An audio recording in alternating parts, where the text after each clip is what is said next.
Good morning, everybody. Welcome to Teen Book Festival, and it's so awesome to have you all here. My name is Kelly, and I'm the children's librarian at the Mendon Public Library outside of Rochester. And we have three awesome authors here with us today, and our volunteers helping us moderate the discussion. And I just wanted to say this will be recorded, so you can check it out later if you have to step away. But I'm going to turn it over to Kara, who's going to introduce our authors, and enjoy the talk, everybody. Hello, everyone, and welcome back to the 2021 Greater Rochester Teen Book Festival. I'm Cara Fuentes, a student from Mexico, and this panel is called Who Am I? Writing Authentic LGBTQ Plus Voices. Before I introduce our wonderful authors, here's a few reminders. First, if you have a question for any of the authors, please write it in the chat. Second, please remain muted for the whole session, and please remember that this session is being recorded. Now, we are very excited to introduce three authors.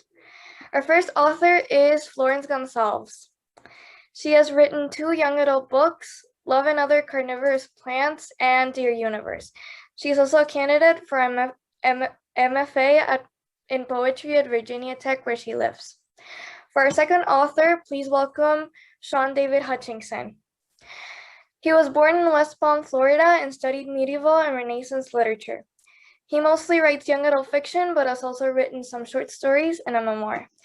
And last but not least, we have Trung Nguyen, also known as Trungles. He's a comic book artist and storyteller from Minnesota. He's a fan of fairy tales, kids' cartoons, and rom-coms.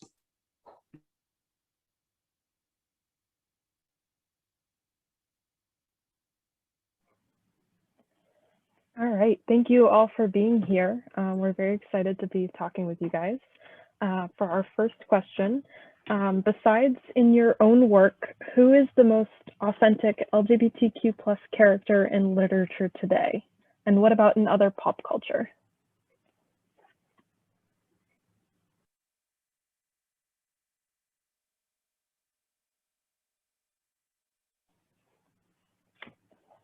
I know, tough question, sorry. As I say, this one has really put us on the spot. I'm like trying to rack my brain really fast to be like, oh goodness. I mean, I gotta say, so I actually recently read an early copy of If This Gets Out, and it's by Sophie Gonsalves and Cale Dietrich, and it comes out, I think, at the end of this year or next year, and it's about a boy band and 2 members are secretly in love, and I'll tell you what, they nailed it. They nailed it in every way. And I just think it felt so authentic to me, just the feelings that they were going through, and it was really wonderful.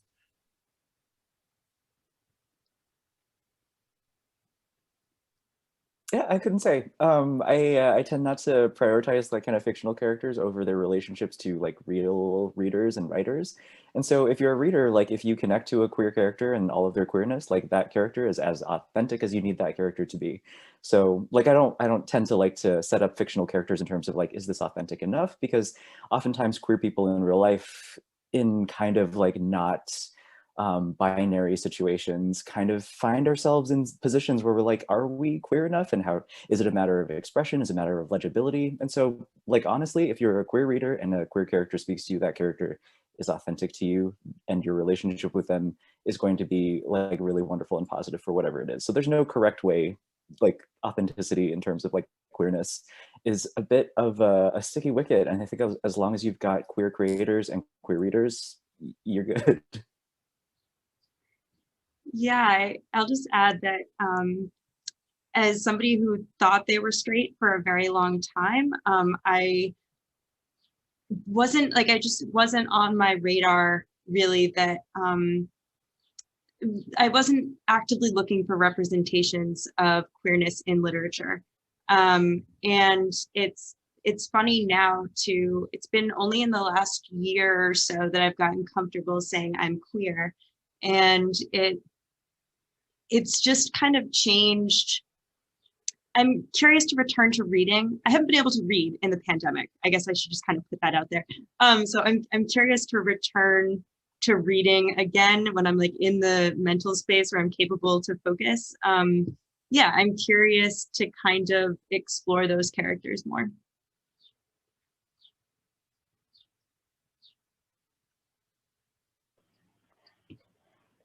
Great. I loved all those thoughts. Thank you very much for sharing. Let's see. What are your teen readers telling you about their lives, do you think?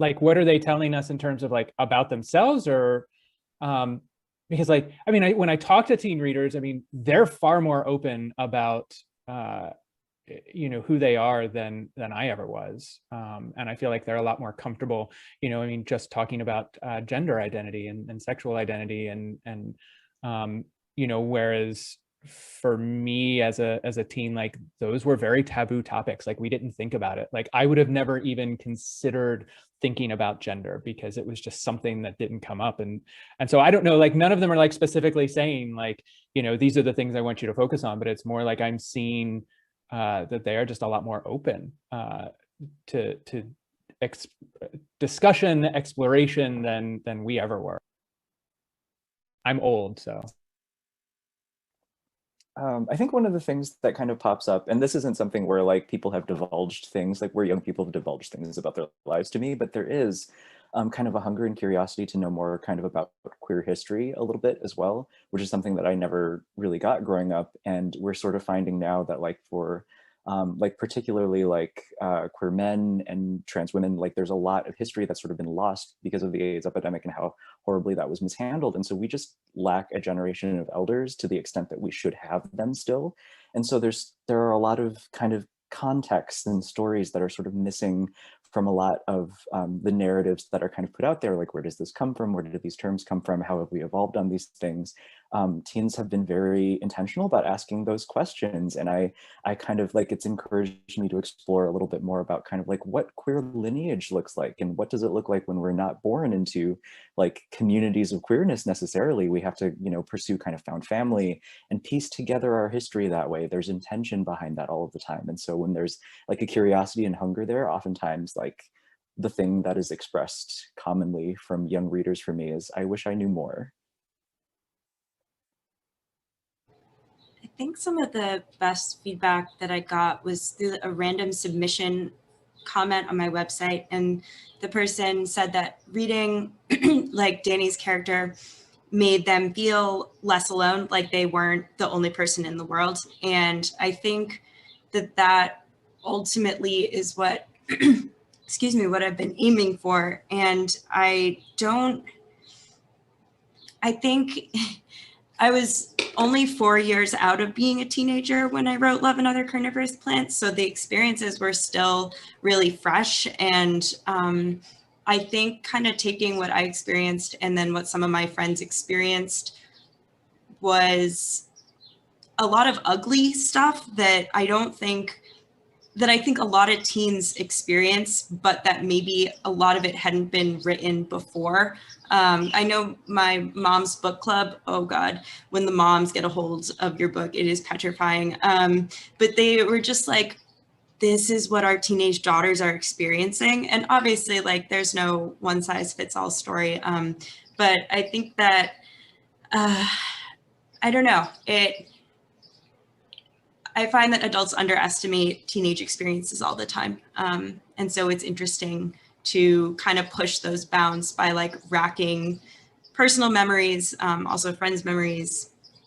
Yeah. Oh, and I use she, her pronouns. Sorry, I haven't updated my Zoom yet. All right, thank you all for sharing. I kind of had a related question, kind of more based on what Shaun was saying about how, some things obviously in queer culture stay the same over time, but also some things change over the years. So how do you guys stay relevant to your teenage readers now?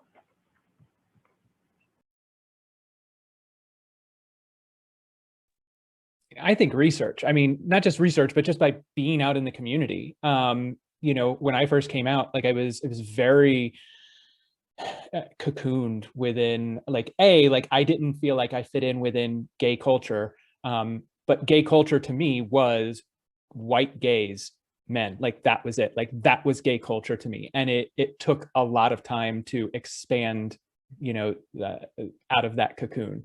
And then even longer to continue expanding. And, you know, I approach things, you know, because like I mentioned before, like I never questioned gender. I never questioned my gender. And so when I began having friendships with transgender individuals, I like to like understand things, and I finally like I came to the understanding of like I may not understand it because I've never questioned my gender, but I don't have to understand to respect. And so I think I just approach the entire community from a place of respect, and you know, just try to get to know as many people as possible, because like what I love about it, and sometimes I get pushback from like teachers for the use of the word queer, because they, you know, a lot of them are a little older and they remember when it was a slur. Is for me, it's this big umbrella term. Like you don't have to define yourself. You don't have to say, you know, what your sexuality is, or, you know, anything. Like you can just be queer, and that is enough. Like that you are part of this community. And one of the things that I really enjoy is I like the queer community because we're so inclusive. And so I don't want any part of excluding anyone out of that. So I don't know. I mean, I'm old, so I don't know if I'm ever going to be relevant again, but I just, you know, try to get to know as many people from the community as I can. Yeah, I think dialogues on queerness are changing constantly. So there's no like there's no like keeping up to date and like staying relevant. That seems like very I mean like I think like when you're writing a story and you're trying really hard to cater to teens, like teens know when they're being talked down to. Like teens are readers. They're smart, they're discerning, they're critical. They'll know when someone is trying to paternalize a little bit over them. So it feels like you just kind of have to be honest about where you are, largely because like as things stand now, like the queer community is not a monolith. There are a lot of different tensions between like how people identify themselves and what that history looks like and how we engage in that dialogue in real time. And so there's no single right answer to stay relevant to every queer person. You kind of just have to be authentic in your writing and then let those who need your work come find you. So it's kind of another question where I'm like, there's not a one right way to do this. Yeah, my character doesn't identify as queer, and she has a lot of internalized homophobia and basically does not want to fit a box, does not want to be the spokesperson for anything. Like she's very self-conscious about who she is and doesn't have any, like doesn't feel that she can claim any type of queerness. And I think that that's just like my deep subconscious that kind of got channeled into this character and into this book. So basically, I have no idea what relevant would even begin to look like. But I know that the things that my character experienced are real, because a lot of it is things that I experienced. I also have a lot of queer friends who were really generous in sharing their stories with me and, you know, reading some passages of mine. So yeah, I guess kind of like empathy and truth seem to be the most important things to me. If somebody knows how to stay relevant, tell me. Well, and I mean, it's going to change over time too, right? Like, because I remember when I first wrote, it was 2014 or 2015, when I first wrote a book with a queer character. Like, I was very into the idea of identification and visibility. Like, I wanted, you know, readers to know that I was a, you know, gay author and that I was writing gay characters. And now, like my last book that came out, A Complicated Love Story, set in space, all of the characters are queer, but not like none of them are identified. Like, there's no identification. And I just want it to be treated as, you know, just a weird science fiction book, because now I feel like we're at the point where visibility isn't the thing that I'm aiming for. Now it's normalization in a way, you know? So yeah, I think it changes over time.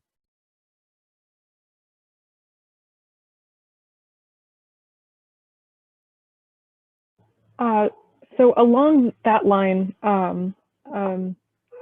do you guys find that literature is becoming more inclusive, or are you still facing, the frustration of trying to get your voice heard in the world of literature?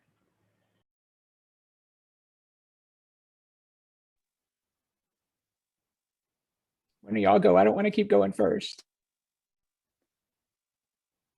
You have to, you started it. I'm just kidding, I'll go. Oh my gosh, in all this talking, can you just repeat the question? I apologize. Absolutely, no problem. It's just in the world of literature and in your fields, is it becoming more inclusive to kind of talk about queer issues and things, or do you still feel frustrated trying to get your voice heard? And it can definitely be both. Thank you. I feel like I don't, it's difficult for me to claim a queer identity. So it's also really difficult to feel like I have a right to speak to these issues in a way, especially because so many people who are part of the community and have had much different, much harder experiences than I have, it feels like they should have priority to speak. So all of this is to say, all I have really is my experience with writing the books, and there hasn't ever been any external pushback for me. It's always much more been about what I feel, A, like I have the right to say, but B, like, is it authentic enough? I think it's kind of straddling this line between this is my truth, but what if it's the wrong truth type thing. Anyway, so again, not really an external factor, really just me in my head.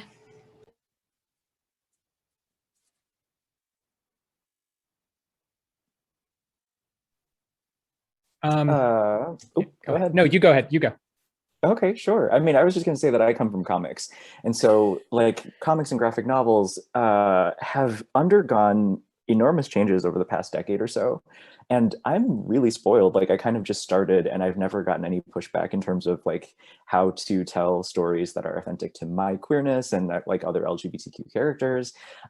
It's also great because I think like I like to draw a distinction between like, oh, like there are queer characters in the story, or are there queer personnel behind it, And oftentimes when we talk about like representation, it's a matter of personnel first for me, because when you have queer editors, when you have queer writers, when you have people who kind of like understand those experiences, the burden of edifying a public like gawkers about like what the queer experience is like is sort of lifted from us. We don't have to be tasked with educating people about who we are. We can just demand people's empathy and write stories with characters that really reflect our truths and connect with readers who kind of have similar experiences or like can extend their empathy that far. Like it's become this kind of space where like I don't feel any pressure to necessarily make my stories like queer in a particular sort of way. I can just tell queer stories because I am a queer author.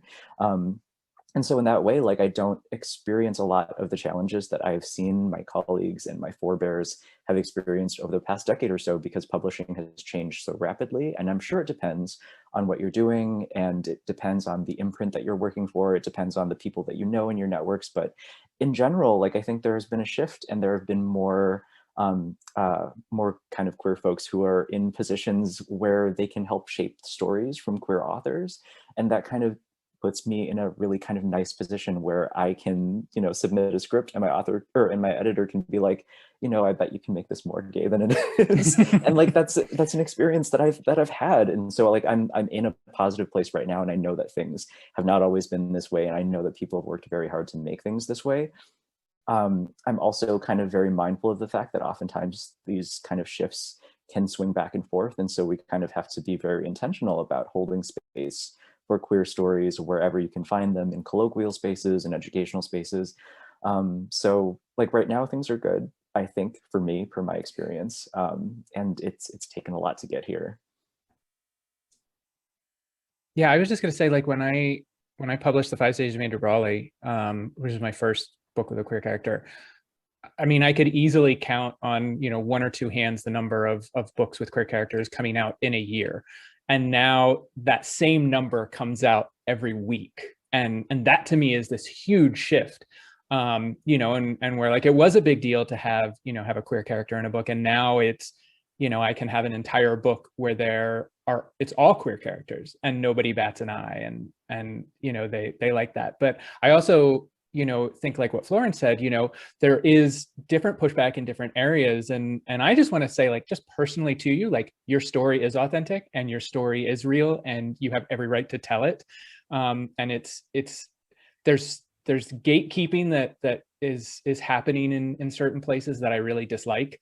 Because like I said, like, we're here to be inclusive. And I don't think anyone has a right to gatekeep another person's identity. Like, I actually, like, I kind of tend to like a little bit of romance, you know, but like, if I wrote a book that was all action and, you know, no romance, it would still be a queer book because I wrote it and because the character would be queer. Like, you know, and I think, you know, like that's an issue we still have to work on, and intersectionality is an issue that we really have to work on.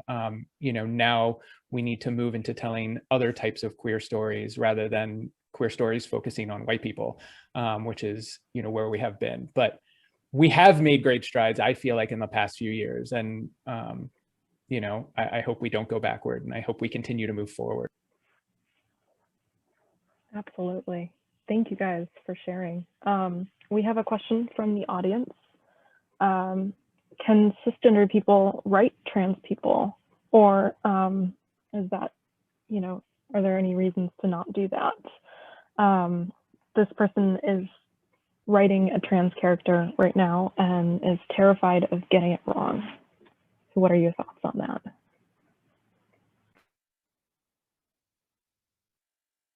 Well, different people will feel different ways about whatever character that you write. The line that I like to make sure that I'm walking is whether or not I'm taking authorship of an experience, or if I'm writing a character because there are trans people in my life, and so they get to be a part of my imagination, you know? And so you kind of have to you have to ask yourself questions about, like, why are you in particular telling this character's story in this way? Are you doing it in a way that claims authorship over an experience of transness that you don't have? Or are you telling the story in such a way that positions this trans character as being a reflection of the people that you love and care about, that you consider, that you imagine in your fictional worlds? So it really just kind of like, it takes a bit of consideration about what you're doing. And even after you've kind of reflected and done all of that, like, I'm sure the feedback will be wildly varied. And you're a part of making sure that you kind of like do your due diligence by marginalized identities, by people with marginalized identities in all cases, is to kind of be okay with not getting it right all of the time, or not being right for literally everybody. So you'll experience some kind of negative feedback, and you'll have to take it to heart and consider that they might come from a different place. And truly, sometimes maybe the story just isn't for them, and that's also kind of fine, and you've not done something horribly wrong. But certainly, like, as long as you're kind of open to improvement, and as long as you're not terrified of feedback that might be a little contentious or that might be critical, like, you're probably going to be fine, because this won't be the only trans character that you write. You'll probably go on to do more, and you'll improve, and you'll do better. But in the meantime, kind of just making sure that you do your best not to claim authorship over an experience, I think, is the thing to prioritize.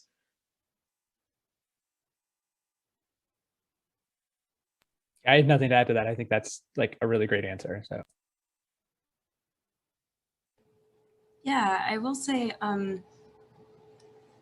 I feel self-conscious sometimes about taking up space in a world of storytelling when there are a lot of people who haven't had the same access to like the resources that I've had.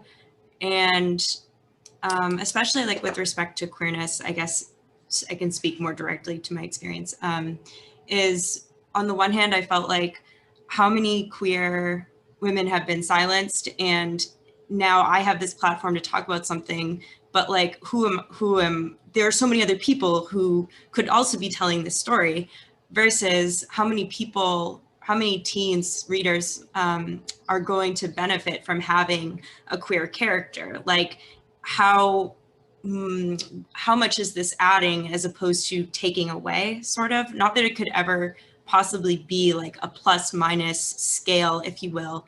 But I think also just even just considering, even just asking the question, I think is really important, as opposed to kind of having this like imperialist attitude that you can just tell whatever story you want.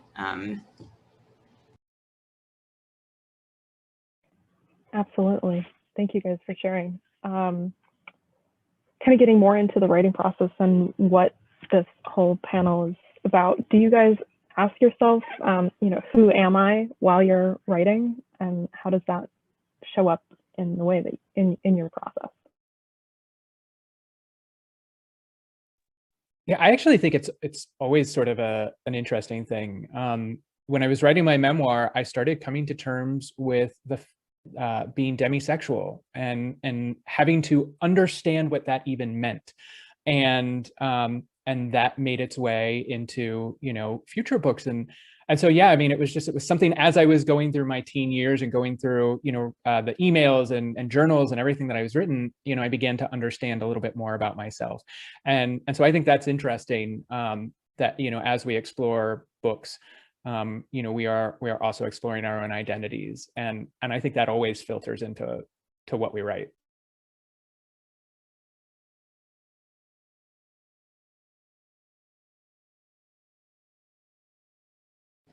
Yeah, I feel like I write to figure out what I'm thinking, and who I am, and it's how I make sense of the world and my world, especially. Yeah, so writing for me is very crucial to, I don't think I ever would have come to any sort of revelation about my sexuality if I hadn't written from a character's perspective who was also struggling with their sexual identity. There's like this veil in fiction that makes it easier for me to explore real things, but while also talking about real things, but in a fictionalized way. So it's kind of like this, oh, what's that word for when a boundary or like a border is really porous? Come on, people had to have been in a science Permeable? class. Okay, yes, permeable, but maybe it's just permeable. I'll let you know if I think of the other one, but permeable is good. That's what I mean. Like the fiction and the learning about self and then self-informing fiction is a very like permeable boundary for me. Yeah, I would just echo Florence's sentiments. Like, I actually like kind of sort of give myself permission to like not worry about who I am, because I think like as an author who has not done a lot of work, like I've given myself permission to be very confessional in my work, because you can't help putting things about yourself in a book. And I think, like I don't tend to devote a lot of time to like sussing out the things that are going on with me while I'm making a book, especially in terms of my queerness, because I'll go back and I'll be like, why did I write this? And then like suss that out later, and then I'll have learned something new about myself. And so the notion that like I know everything about myself and I know how to put that onto the page is not something that I go into writing doing, because what often happens is that I'm in a dynamic process. Like Florence has, pretty eloquently laid out, like there's a relationship that you're developing with yourself, and you're sussing a lot of things out in your work, and you learn more about yourself as you go along and as you're writing, and even as you're looking back. So I don't really think about myself while I'm writing. Yeah, it's kind of the other way around. That's very interesting. So you guys are talking about how writing is a very vulnerable experience where you have to put yourself into it. Do you ever feel like you have to come out again to the world when you publish your books? And what is that experience like?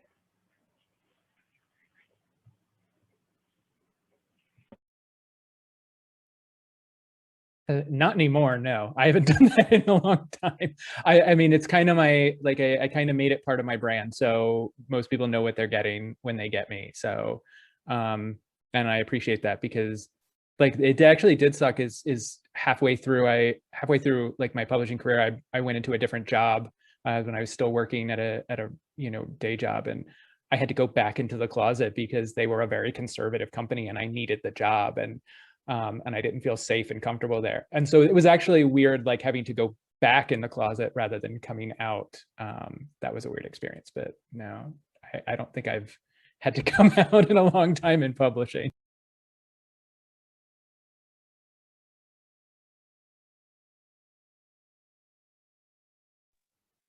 There is a dialogue kind of within like queerness, actually any marginalized identity within publishing, about what is or is not appropriate to divulge about yourself and who gets to demand that.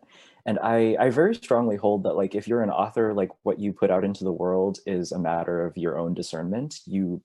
Nobody can demand that they know something about you. And so oftentimes, like if an author is in a position where they're not safe to come out, or if they like haven't figured like stuff out about themselves, like there's a little bit like I'm thinking in particular about the Own Voices movement, which is both really positive but also comes with some certain complications. Like there are dialogues about like, okay, like authenticity, is that something that we're going to try to privilege? And what we've discovered, what I've like discovered anecdotally, like I shouldn't be like, oh, like this is the very official thing, but librarians and readers find that Own Voices hashtag to be very useful because it helps connect readers with stories that come from places where they know that there's a common experience, and they don't have to really wonder about like, oh, is someone kind of like co-opting an experience? But oftentimes like authors don't divulge everything about themselves, and they're not required to. Like if you're a queer author, you don't have to come out every time you write a queer story. And sometimes like people can suss that out, but it's not something that like as a matter of privacy and as a matter of safety, I don't tend to think that all authors need to do that. But I do find myself like kind of like coming out a little bit whenever I have to like do a book event or something like that, and someone asks me questions, because it's something that I'm comfortable doing. But I don't want to hold that as like best practices for all authors, because you don't need to put your identity out there if you don't feel safe to. Yeah, that's something that I'm actively dealing with right now. When when Love and Other Carnivorous Plants came out, I was still very much feeling straight, like very, very straight. I was like, I don't know, I got help with this. And there was no like grand announcement, or my character was like, straight people don't have to say anything about their straightness. I'm not coming out, I'm not having a coming out party. Like there will be none of these things for me. And I have a more openly queer character in a book that I just finished writing, which is is in submission. So it's not like a real book yet. But I am anticipating wanting to say more about queerness when that comes to light. My second book features a straight character, and it's so interesting because I don't feel that same pressure to say anything for the second book, but it's the same me, it's the same situation, but you know, I fall into that trap of, okay, now we're talking about queerness, so now I can like slowly raise my hand and say something, anyway, which now I'm starting to babble. It's a tough thing to talk about, and something that I'm certainly still figuring out. Absolutely. We have a follow-up question from one of our volunteers. Do you guys hope that your stories create a safe space for your readers, and how does that kind of look to you?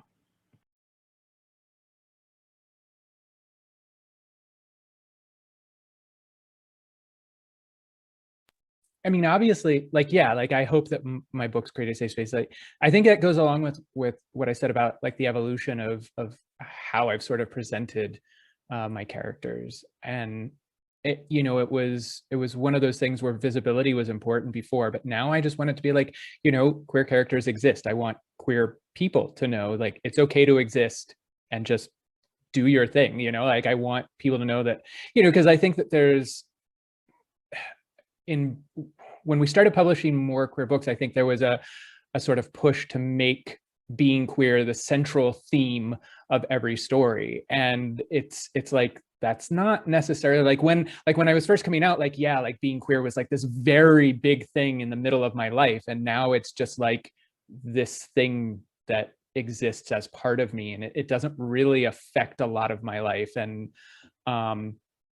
so I think that that's something that I also want to show now, is just, you know, one of the scenes that I love in Complicated Love Story Set in Space is this character named Jenny is talking about how she's sexually frustrated because she's alone on a ship with two boys who want nothing to do with her. And so she talks about hitting on this virtual character, and and that character is male, and then immediately talks about hitting on another virtual character who's female, and it's like, it's just the conversation, and nobody says anything and nobody questions it. It just is. And I like, so I guess like, I don't know like how you would go about creating a safe space except to just make your book as honest as possible, and provide a place where queer people feel comfortable.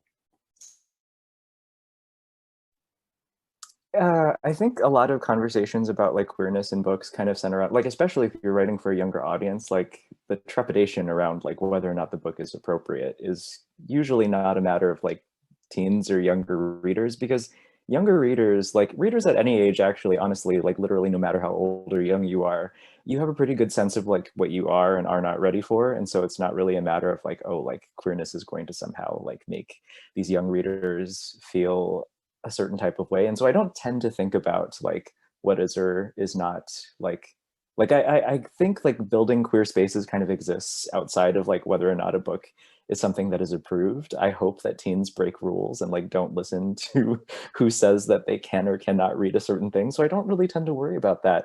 But I will say that in my book, like in The Magic Fish, the story's about like kind of a mother and son, and the mother is trying her very best beyond a language boundary to figure out how to express to her kid that she's okay with his queerness.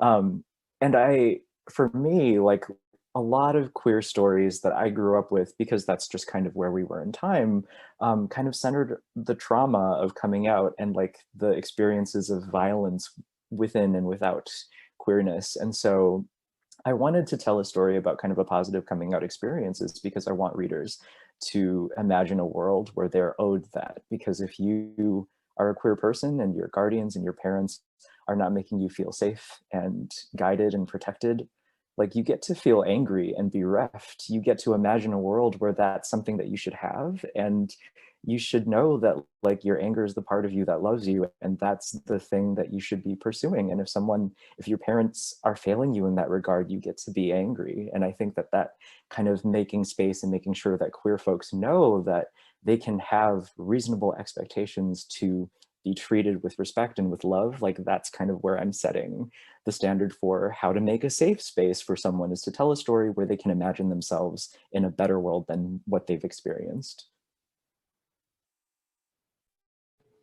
I love what both of you have said. I think when I wrote Love and Other Carnivorous Plants, there's a lot about, in addition to queerness, eating disorder recovery. There's a big loss, so there's a lot of talk of grief. My writing the book was a safe space for me, in that I was able to just completely express myself within, a Word document essentially.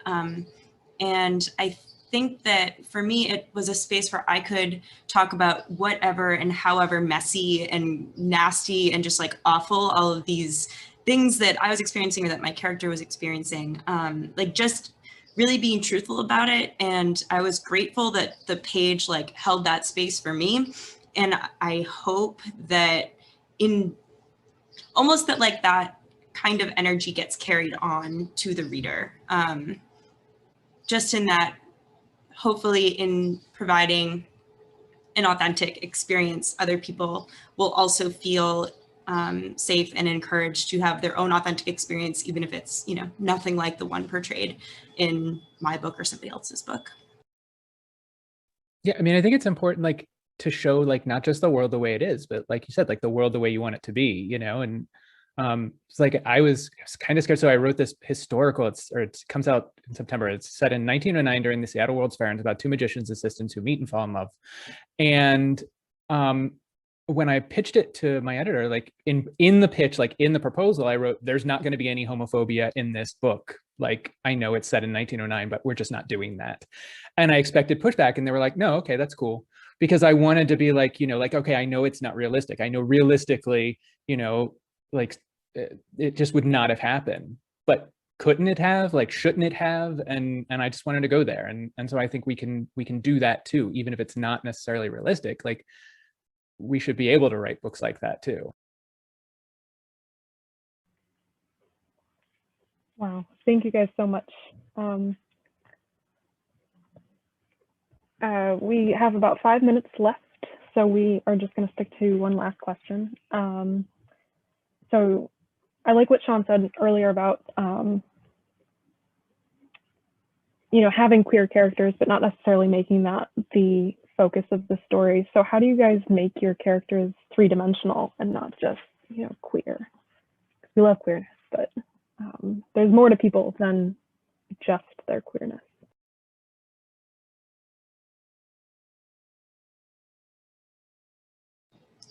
In the book that I just finished writing, Sunny is bisexual, and in the first part of the book, she's dating a guy, and then in the second part, she's dating a girl, and there's no mention of really anything. It's not the focus of the story. And I think that was important to me, especially after writing a first book that was so consumed with sexual identity questions. Is it was like, okay, I've tackled that. Now I would like to just focus on another component of that type of experience. So I think building the three-dimensional character, I always want to know what the character wants, like what they want most in the whole world.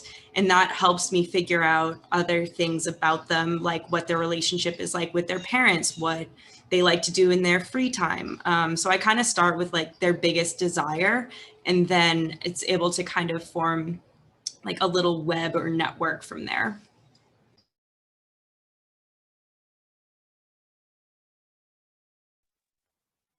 Yeah, I mean, I think like the queerness tends not to be the fore of this, like the particularities of queerness tends not to be at the fore of any of the stories that I like to consume. And it was for like the first book that I wanted to write, just because I kind of wanted to explore where queerness sits within, in and around kind of language barriers, different cultures, and the way that we think about it in terms of popular culture. And I think that because it was my first book, I was like, okay, I do need to like figure this out and like introduce myself and let people know where I'm at. But while I'm working on other projects, like queerness is something that sort of is incidental to all of the other things that make the character who they are. And so, yeah, like kind of leading by desire, like Florence's priorities in terms of storytelling are kind of where I fall as well, where I'm like, what does this character want? Like, what does their day-to-day look like? What are their preferences? Like, what is the texture of this character's life? Like, those are the things that I'm really interested in. And oftentimes like that'll come up in terms of like their friendships and like how they, what their sense of humor is like, and like what they're afraid of, and things that inform the decisions that they make. And so it's fairly easy to kind of like, okay, like queerness is a thing that I know that is a very second nature thing in my life. It doesn't really affect the way that I select, like a donut or a coffee when I go out and get breakfast at a cafe or something like that. Like there are going to be other things that inform those decisions. But yeah, like just kind of being empathetic and extending the benefit of my imagination to my characters outside of like a thesis statement about their queerness is just a pretty normal way to go about storytelling, I think.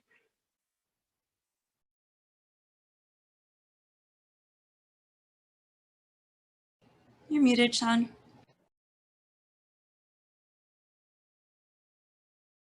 I guess my spacebar button stopped working. No, I was just saying, like, it's interesting because I think that like when like authors who write books with like heterosexual romances aren't asked like, are you centering heterosexuality in this book? And so like when I approach books, even when I approach books with queer romances where this romance is this central sort of thing, I don't treat it like, okay, this is a queer romance. I just treat it like this is a romance. And so I treat like queer characters. So I'm working on this adult book about these, two men who are raising this monster baby. Don't ask, I won't go in any more details. But anyway, and the thing is like they are queer, and so it is technically a queer book, but like their queerness isn't the thing. It's the monster baby is the thing, like this is the story.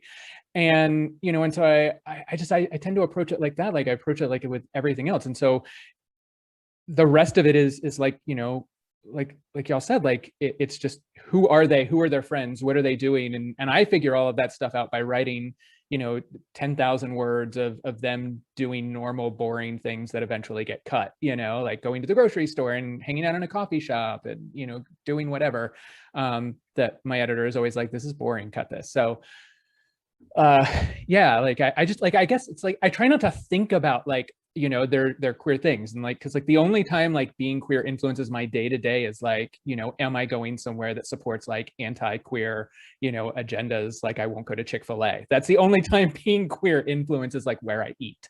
You know, but it's not like, oh, I'm gonna wake up and have gay breakfast now. Well, gay breakfast is brunch, but whatever. So like, I don't know. I'm rambling now. I'll stop. Oh, that's great. Thank you guys so much. This has been so great to hear your thoughts on all of this. We really appreciate you joining us here. Thank you to the audience, everybody who came in and listened to what we had to say. We have plenty more stuff going on all afternoon, so make sure to check out all the other panels going on.